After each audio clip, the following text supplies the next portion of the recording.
तो hi friend दोस्तों, हमारे YouTube चैनल में आपका स्वागत है फ्रेंड। तो आज सैमसंग का फ़ोन लेकर आया हूँ। सैमसंग के फ़ोन में जो है प्रॉब्लम क्या है, ये A33 का फ़ोन है और ये डेड का प्रॉब्लम है। ये फ़ोन जो है बिल्कुल ही डेड है। तो इसका मैं आपको एम्पियर चेक कराऊंगा, DC रीडिंग चेक कराऊंगा, उसके बाद आपको बताऊंगा कि भैया एक्चुअल में कैसे रिपेयर कर पाते हैं। अगर आपके पास कोई डेड फ़ोन आता है तो आप कैसे रिपेयर कर पाएंगे।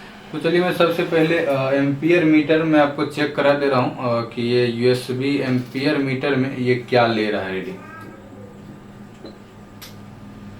देखिए, अगर आप देख पा रहे होंगे तो यहाँ पे ये देखिए,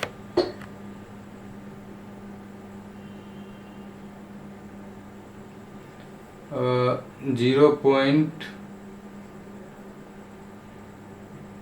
ये देखिए 0.12 या 0.4 या 0.6 अप्रॉक्सीमेट यही रीडिंग लेता है ये, ठीक है।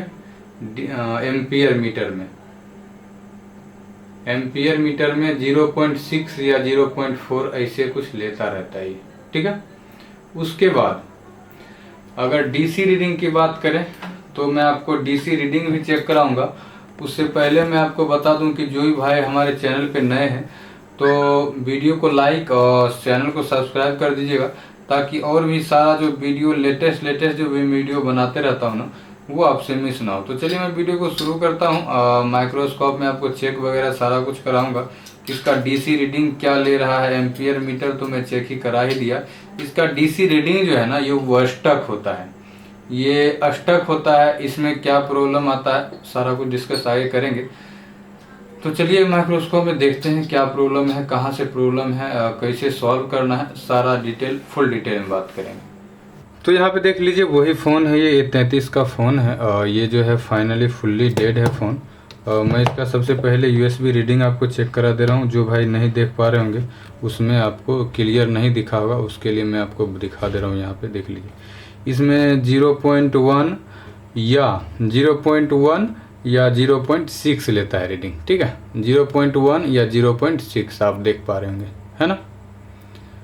कभी कभी 0.6 भी लेता है, या 0.01, ये 0.1 है रीडिंग। अब मैं DC का रीडिंग आपको चेक करा दे रहा हूँ। DC का रीडिंग चेक करने के लिए सबसे पहले आपको क्या करना होगा, फ़ोन को निकाल दीजिए, इसको बैटरी कनेक्टर। उसके बाद आपको क्या करना है, डाटा के इसका प्लस पॉइंट को, माइनस पॉइंट को ग्राउंड, प्लस पॉइंट को। उसके बाद आपको क्या करना है, यहाँ पे देखिए DC रीडिंग में अभी 0 है। जैसे हम पावर बटन प्रेस करते हैं, देखिए यहाँ पे कितना जा रहा है, 100। ये देखिए मैंने पावर बटन को छोड़ दिया है, ठीक है। देखिए रीडिंग कितना है, 142, 0.142 पे जाके स्टक। तो चलिए इसको देखते हैं। ये ज़्यादातर प्रॉब्लम CPU या eMMC से आता है, UFS से। तो चलिए इसको कैसे रिपेयर करना है, वीडियो में आप लोग लास्ट तक बने रहिए, आप लोग फुल वॉच कीजिए। और इसका जो है बोर्ड वगैरह सारा कुछ एकदम बिल्कुल फ्रेश है ना। देख लीजिए बिल्कुल ही फ्रेश बोर्ड है। हम इसका सील्ड कटिंग करके इसके बाद इसको चेक करेंगे, ठीक है। तो सबसे पहले हम यहाँ क्या करते हैं, सील्ड को कट कर लेंगे। सील्ड को कट करने से सबसे पहले हमें ऊपर जो इसका रैपर रहता है उसको हमें हीट करके निकालना होता है। उसके बाद जो है हीट सिंक जो रहता है उसे हमें निकाल देना होता है। उसके बाद हम इसको कट कर लेंगे सील्ड को। आपको साइड से देख के कट करना होगा, जितना ज़रूरत है उतना ही कट करेंगे, ज़्यादा कट करने की ज़रूरत है नहीं अपन।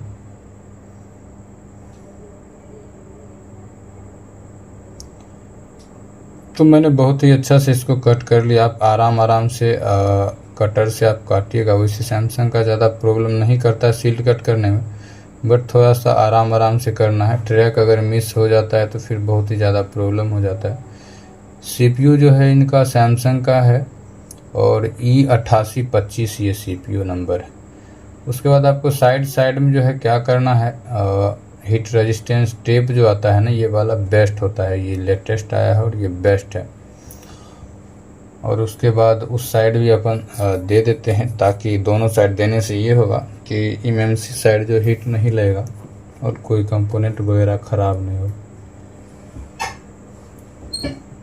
उसके बाद आपको हॉट गन यूज करना है। हॉट गन का ग्लू कट करते समय आपको 250 से 300 रख लेना है, साइड साइड ग्लू कट कर लीजिए ताकि आपका कंपोनेंट से हट जाए, ठीक है, गैप बन जाए।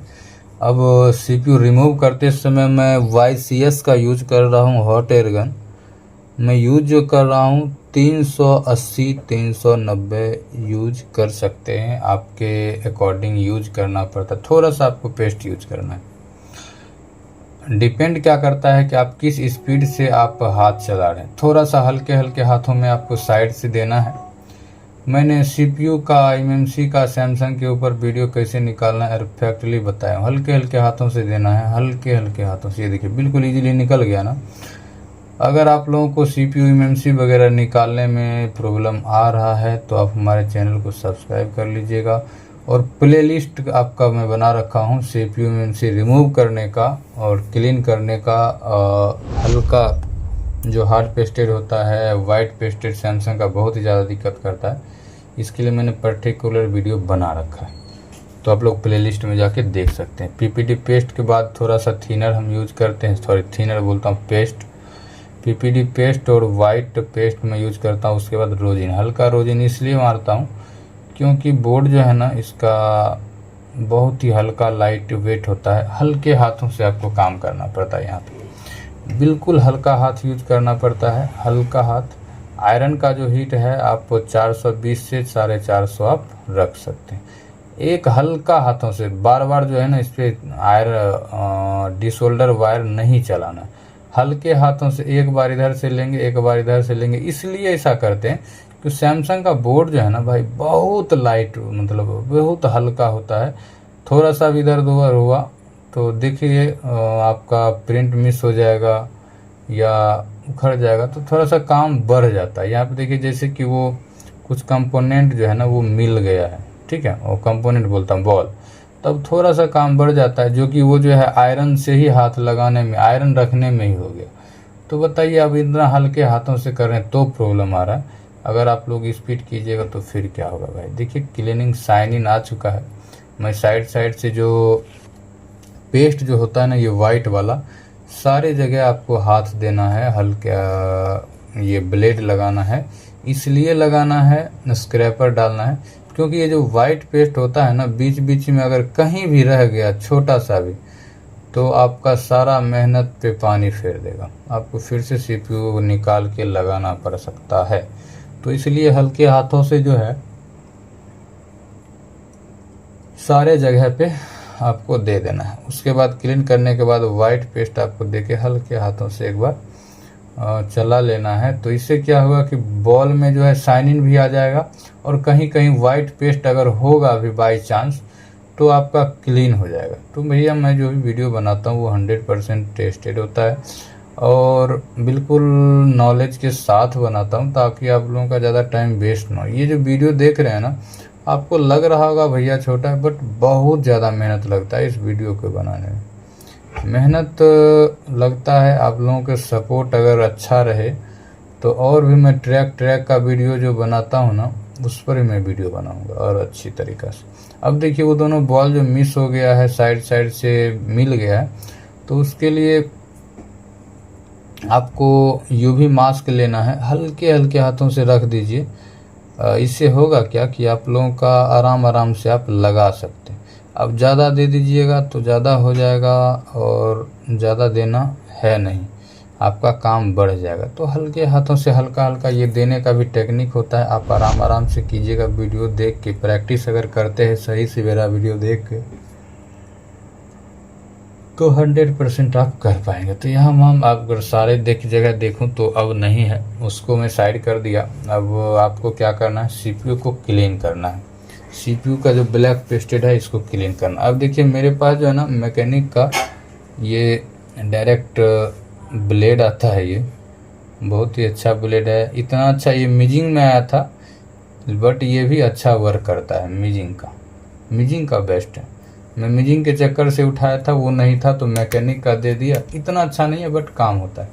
आपको तार वाले ब्रश जो जहाँ पे ब्लैक दिख रहा है ना वहीं पे हल्का हल्का हाथ देना है और पेस्ट डालना है। और PPD पेस्ट इसलिए डालेंगे कि जहाँ जहाँ ब्लैक ब्लैक डॉट है वहाँ पे बिल्कुल नया दिखने लगेगा और शाइनिंग आ जाएगा। तो उसके बाद अपन इसको क्लीन करके रिवॉल्व कर सकते हैं बिल्कुल ईजिली। और उसके बाद देख लीजिए मैं कट कर लेता हूँ इसको कट करने के बाद मैं फिर से इसको क्लीन कर लेता हूँ अच्छी तरीक़ा से। ऐसा अगर क्लीन हो जाता है तो आपको रिवॉल्व करने में भी एक बार ही रिवॉल्व कीजिएगा तो ज़्यादा बेस्ट हो जाएगा। देखिए आपके पास जो है ना काम करने के लिए सारा प्रोडक्ट होना ज़रूरी है, क्योंकि जो भी अच्छे अच्छे टूल्स हैं वो आपके पास रहते हैं ना, काम करने में मज़ा आता है। जैसे कि ये देख लीजिए मैट है, 2UL का मैट है, बहुत ही बेस्ट मैट है ये। CPU रिवॉल्व के लिए जो है ना बहुत ही परफेक्ट है। जहाँ जहाँ थोड़ा सा ये 2 जगह मैंने बॉल देखा था ब्लैक डॉट था, इसलिए मैं इसको भी क्लीन कर लिया। उसके बाद इसको रिवॉल्व करने के लिए स्टेंसिल को आप मिला लीजिए। स्टेंसिल सेम स्टेंसिल है मेरे पास, अगर नहीं होता है तो यूनिवर्सल से भी कर सकते हैं, कोई दिक्कत की बात नहीं है। और उसके बाद मैं जो PPD पेस्ट लूँगा ना, PPD पेस्ट को हल्का सा आपको क्या करना है, क्लॉथ में लेना है, मतलब किसी भी कपड़े में, सूती के कपड़े में या कॉटन जो आता है अभी, उसमें आपको डाल के थोड़ा सा दबा लेना है, ताकि जो थिनर वगैरह उसमें रहता है पेस्ट वो क्लीन हो जाएगा, है ना। तो आपका थोड़ा थोड़ा सूखा सूखा सा हो जाता है, अच्छे से आप लगा सकते हैं इसमें। उसके बाद CPU रिवॉल्व करते समय इसका जो हीट रखना है 300 आप रख सकते हैं YCS में।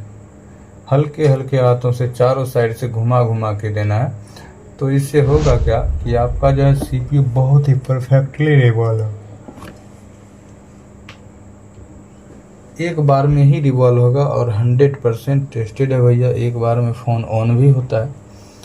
तो यहाँ पे देख लीजिए कि मैंने हल्का हल्का पेस्ट दिया और हीट दिया, तो बॉल जो इधर उधर हल्का फुल्का जो भी होगा बिल्कुल अच्छी तरीक़ा से, आपको देखिए कितना अच्छा दिख रहा है, कहीं कोई तरह की दिक्कत नहीं है। तो भैया आपको वीडियो पसंद आता है तो वीडियो को लाइक शेयर एंड सब्सक्राइब ज़रूर कीजिएगा। और यहाँ पे देखिए बोर्ड भी मैंने बिल्कुल अच्छी तरीक़ा से क्लीन कर लिया है।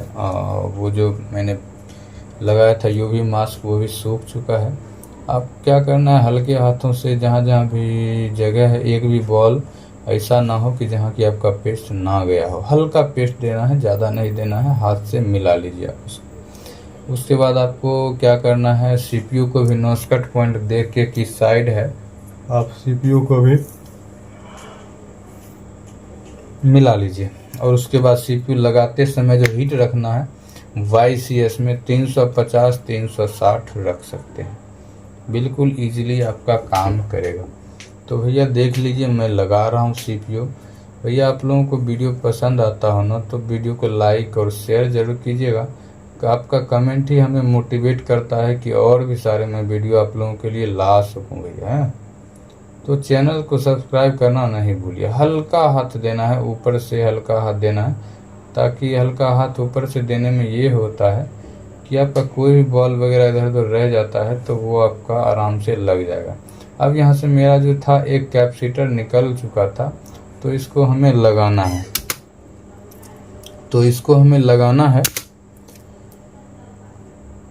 तो लगाने के बाद आपको क्या करना है, आपको ये चीज़ यहाँ पे देख लेना है कि PPD पेस्ट हल्का हाथों से दे के, क्योंकि वहाँ पे पेस्ट नहीं था PPD पेस्ट, इसलिए निकल जा रहा था, तो हमने नीचे दिया। अब देखिए इसको थोड़ा सा ख़त्म करके मैं यहीं पे इसको लगा दे रहा हूँ। तो ये मेरा लग के तैयार हो चुका है। तो यहाँ पे देखिए इसमें हमने फ़ोन को ऑन कर लिया है। मैं आपको दिखाता हूँ मेरे कंडीशन में क्या हुआ, मैं अभी आपको चेक करा दे रहा हूँ फ़ोन मेरा ऑन हो रहा है या नहीं हो रहा है। उसके बाद एक चीज़ मैं आपको बताऊँगा जो कि आप लोगों के लिए बहुत ही ज़्यादा इम्पोर्टेंट है। जो वीडियो पूरा देखे हैं उनके लिए कुछ इन्फॉर्मेशन रहेगा, और जो भाई नहीं देखते हैं उनके लिए तो भैया कुछ कह नहीं सकते। देख लीजिए फ़ोन मेरा बिल्कुल ऑन हो गया है 100%। और इसमें देखिए एक एक्चुअल चीज़ क्या है, आप जब भी काम करें ना, full step by step video देखिए, तो उसमें आप लोगों को ज़्यादा समझ में आएगा कि भैया क्या प्रॉब्लम आएगा, क्या प्रॉब्लम से सॉल्व कर सकते हैं। तो बहुत सारी चीज़ें हैं जो कि आप लोगों को देखना पड़ेगा, सीखना पड़ेगा, है ना। तो फ़ोन ऑन हो रहा है, ये देखिए फ़ोन मेरा ऑन हो चुका है और टच वगैरह बिल्कुल परफेक्टली वर्क भी कर रहा है, कहीं कोई तरह की दिक्कत है भी नहीं। ये देखिए ऑटोमेटिक लॉक भी खुल गया, हमें लॉक पता भी नहीं था, अंदाज़ा दिया, खुल गया। अब देखिए इसमें मेरे कंडीशन में हुआ क्या, मैं आपको थोड़ा सा एक्सप्लेन कर दूं, नहीं तो आपके साथ भी अगर हो तो आप फंस सकते हैं। देखिए मेरे कंडीशन में क्या हुआ, मैं फ़ोन को बोर्ड को खोल देता हूँ, यही बोर्ड है, आप देख लीजिए, ठीक है। मैंने इसको रिवॉल्व किया, फ़ोन परफेक्टली ऑन हुआ, कहीं कोई तरह की दिक्कत नहीं था। उसके बाद मैंने क्या किया, नाइट हो गया ज़्यादा, तो मैंने इसको चार्ज लगा दिया, फिर सुबह में देखा ऑन था, जैसे बैटरी खोला बंद हो गया। बंद हो गया तो फिर हमें लगा कि हो सकता है कुछ दिक्कत हो, बैटरी खोला बंद किया, फिर ऑन कर रहा हूँ तो ऑन ही नहीं हो रहा है पैक करने के लिए। तब हमने इसको CPU को एक बार हिला दिया तो नहीं ऑन हुआ। तब हमने इसका UFS को दोबारा से रिवॉल्व किया है ना, UFS को दोबारा से रिवॉल्व किया, तब जाके ये फ़ोन मेरा ऑन हुआ है, समझ गए। अगर आपके कंडीशन में कभी ऐसा होता है इसको करने के बाद, जो कि मैं टेप भी यूज किया था, अच्छा से मैंने टेप भी लगाया था, आप देखे भी थे वीडियो में, और सील भी हटा हुआ था, बट फिर भी प्रॉब्लम आया, तो कुछ कह नहीं सकते हैं। अगर आपके साथ कुछ ऐसा हुआ, लो बूटिंग में चला जाता है या हाई बूटिंग में चला जाता है, तो एक बार CPU को उठा के MMC को एक बार रिवॉल्व कर लीजिए, नहीं तो इसको लगे रहने दे CPU को, एक बार MMC रिवॉल्व कर लीजिए। अगर आपका डन नहीं होता है तो जाके आप CPU दोबारा से निकालिए। इसको लगाने के बाद आपको ये चीज़ रखना होगा, आप इसका जो हीट सिंक रहता है ना, ये वाला हीट सिंक आप CPU और MMC पे अब बस करके लगाएं, एकदम हमेशा लगाएं, और ये कंफर्म कर लें। और नहीं तो आप उसके बाद ये वाला आता है 2UL का थर्मल, ये आप एक हीट सिंक की तरह यूज होता है, आप इसको लगा के ये वाला रेपर आप ज़रूर से ज़रूर लगा देंगे। इससे होगा क्या कि आपका फ़ोन जो है ना ज़्यादा हीट नहीं होगा, है ना। तो कैसा लगा वीडियो कमेंट करके ज़रूर बताइएगा। मिलते हैं फिर किसी नेक्स्ट वीडियो में, तब तक के लिए बाय बाय, टाटा।